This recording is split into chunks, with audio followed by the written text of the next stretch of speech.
I always see here crocodile tears of white people.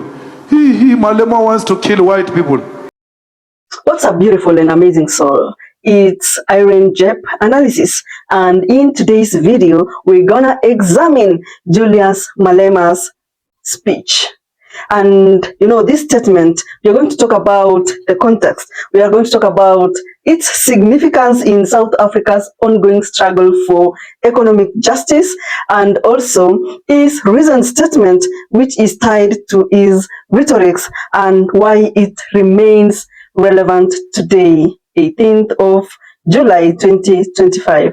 So, my good people, on May 2025, Julius Malema delivered a provocative speech, a speech that has continued to shape the national discourse. So, in that address, if you remember well, he was responding to the US president, to the POTUS, and that is Donald Trump, of course. There was an accusation that, Julius Malema is inciting violence. And immediately after that, Julius Malema made a declaration that, my good people of Africa, my good people of South Africa, and he was specific to Black South Africa, that, we don't owe white people an apology, and that the Black people should stop apologizing because it's them who owe us an apology. So in that clip, before even the clip, like we talk about the clip,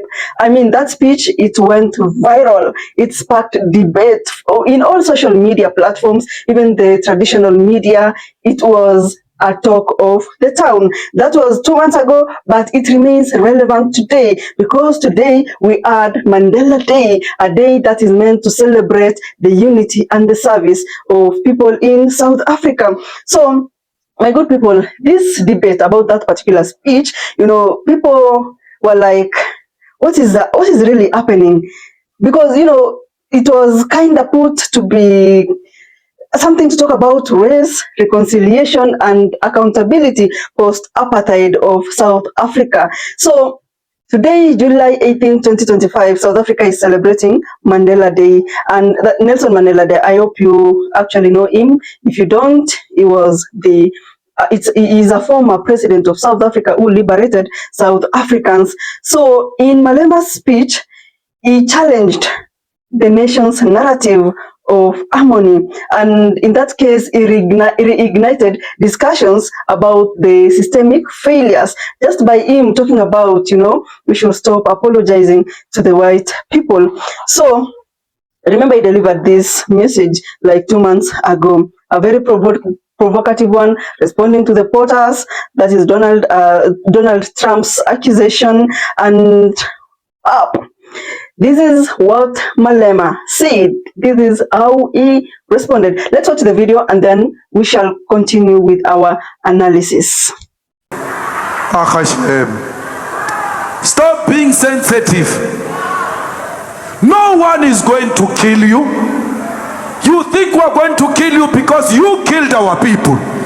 The killing mentality is in your head. We don't have a killing mentality. We have a mentality of justice and peace. The only thing we are not prepared to do is to prioritize peace over justice. There must be justice first before there is peace. Because peace without justice, we are pretending. One day we're going to have an outburst. Please, we don't owe white people an apology. Black people, stop apologizing to white people. They are the ones who are owing us an apology. You have done too much to damage a black nation. We are unemployed because of you. We are dying of diseases because of you. We are illiterate because of you. We have surrendered to drugs because of you. You owe us a lot. You must show remorse and stop behaving like crybabies. The South African democracy is going to be built by a robust debate, particularly when it comes to race relations. We must stop pretending to each other here. The poor means black. The rich means white. For as long as that has not been resolved, there will be a permanent problem between the poor and the rich.